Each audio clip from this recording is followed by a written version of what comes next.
So now, without further ado, I'd like to bring on Mylira Green and Zoe Williams for the relationship segment. We just call it the relationship segment. Good morning, y'all.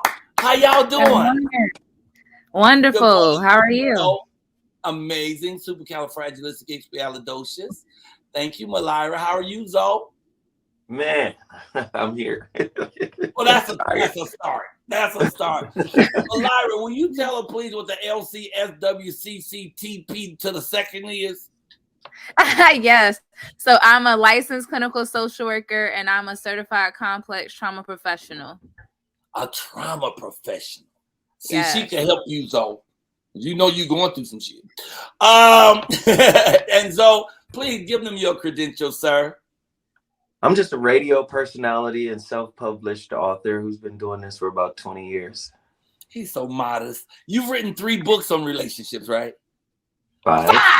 Okay. All right. So you're muted now, Mylira. For some reason, you're muted, baby. Okay. All right. So here we are. Yo, we're going to talk about relationships today. I offered to let the audience throw in questions, but we're going to just start with mad. I figure let's just start with something we know about. Okay, all right. So I'm in love. I got out of a relationship, and I realized that sometime when you get out of a relationship, you're supposed to been get out that relationship.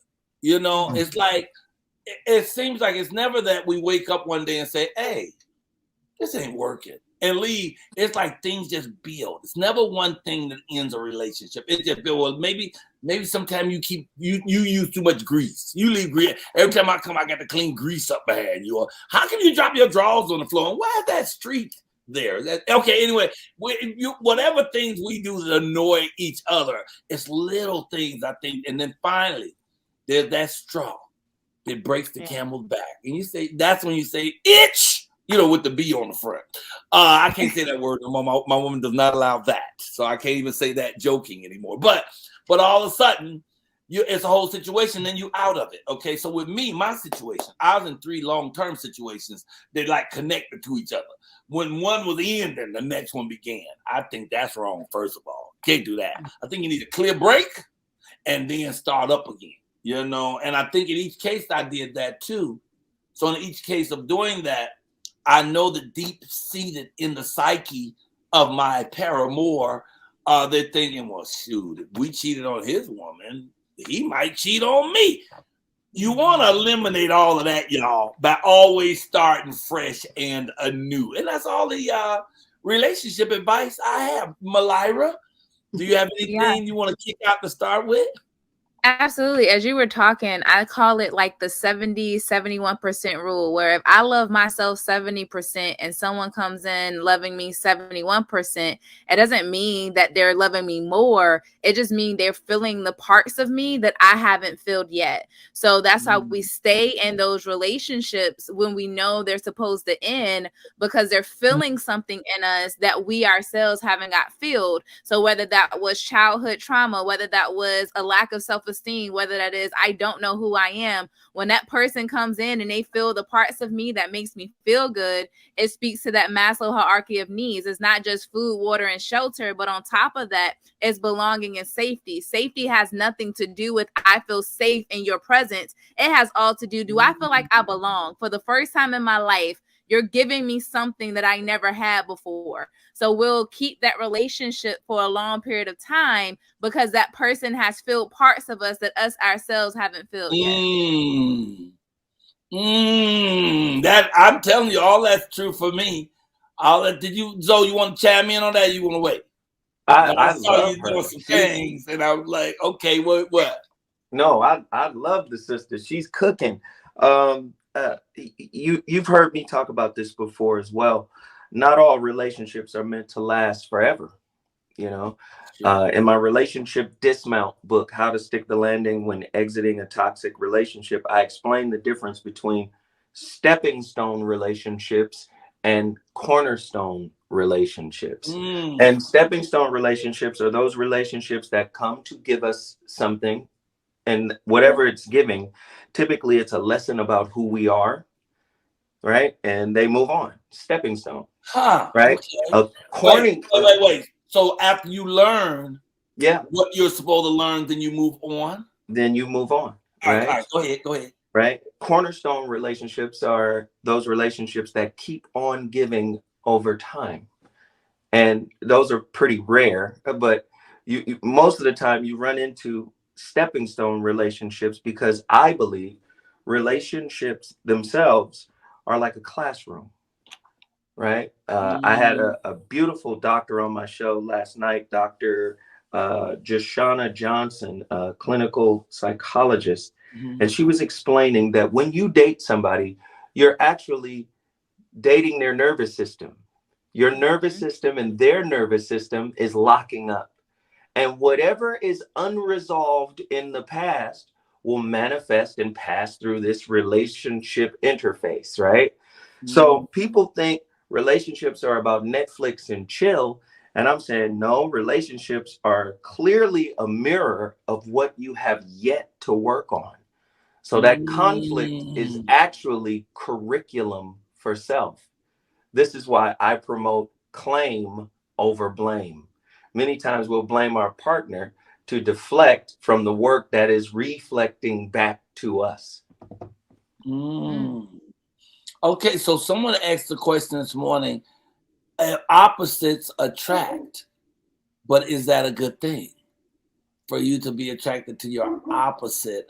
She'll tell you. Go ahead. She'll tell you. So I would say this is really about like personality. I think we've said so much different terms and we've thrown things out there that we wear it as a badge of honor, and it's not. Some people personality can't deal with the same personality. That's just what it is. So you have to first know what your personality is. So if there's anybody watching that's like, okay, what is she talking about? You can go to 16personalities.com and you can take a Myers-Briggs test. And when you take it, it actually talks about what do you need for your relationships. I think we do so much dating stuff that we don't know what we actually need in our relationships.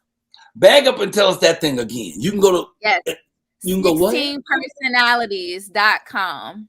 16personalities.com. All right, go ahead. Yes, and I walk everybody through that do my coaching program, because when you go up here, it's completely free. It takes about 10 minutes. And you're going to basically put, do I agree or disagree? And then at the end, it tells you all relationships. So romantic, friendship, as a parent, as a work person, because what we don't know is what we actually need. What do we need to fill our cups?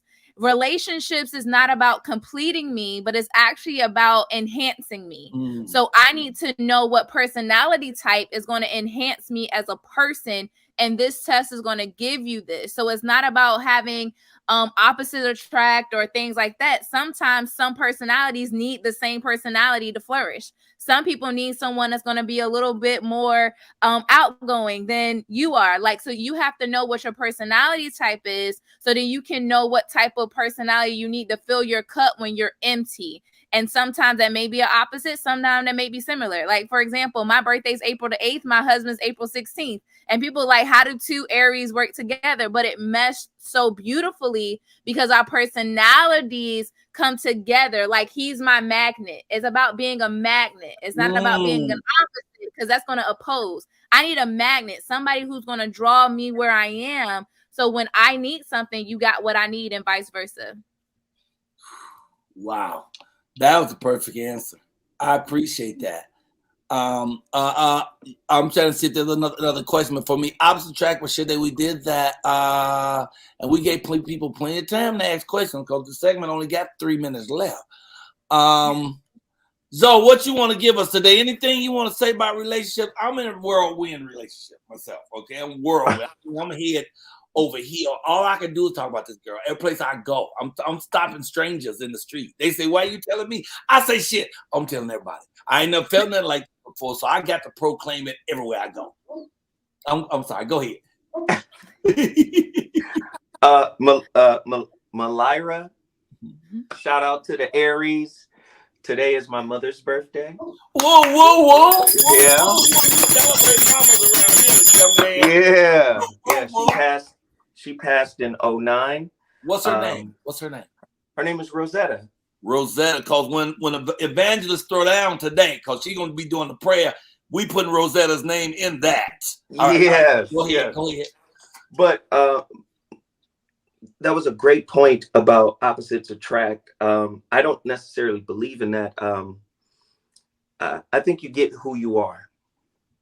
And oftentimes people try to make it seem like, oh, we're opposites, we're different, from an egoic space, right? Or, you know, if you would be this way, you would be more in alignment with me. Well, I think most people tailor make their relationship choices, right, based on what they don't want to work on in themselves.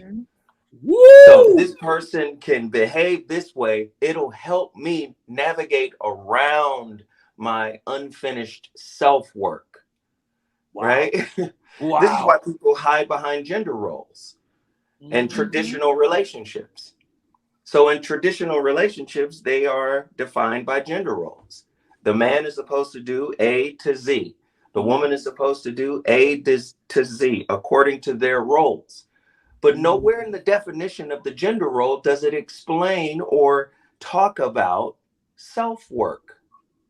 And if you're trying to hide from yourself, the worst place to do that is in a relationship. Because the mask you wore to get into it does not work to open the door when you're trying to leave it. Wow. That's true. I'm blown away by that. And it's so true. It is so true. So, okay. So here's my relationship question. Should you hold on when you feel when you feel it's over? Should you hold on and keep trying to make it work no matter what? Or should you start working on your exit plan? I think honestly, it starts with reflection. Like, you need to know why you even got to that point in the first place. Because like the king was saying, I said, relationships are like mirrors. And I think he said that, like, you're going to mirror that thing that you need to change. That's the one thing about why parenthood is so hood, because your kids are going to mirror to you the things that you haven't resolved yet. So when you get to the point of, do we need to end this? You need to ask yourself, am I ending this because it's making me uncomfortable and I got to deal with my ish? Am I ending this because actually it really is toxic and unhealthy and I don't think that this is going to work? Or do I need an exit plan because my safety is now at risk?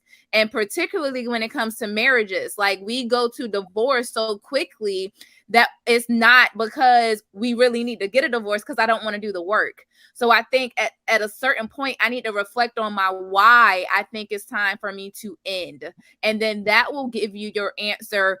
If I should make an exit plan, can we go to counseling? Is this something where this is a me problem and I need to deal with me first?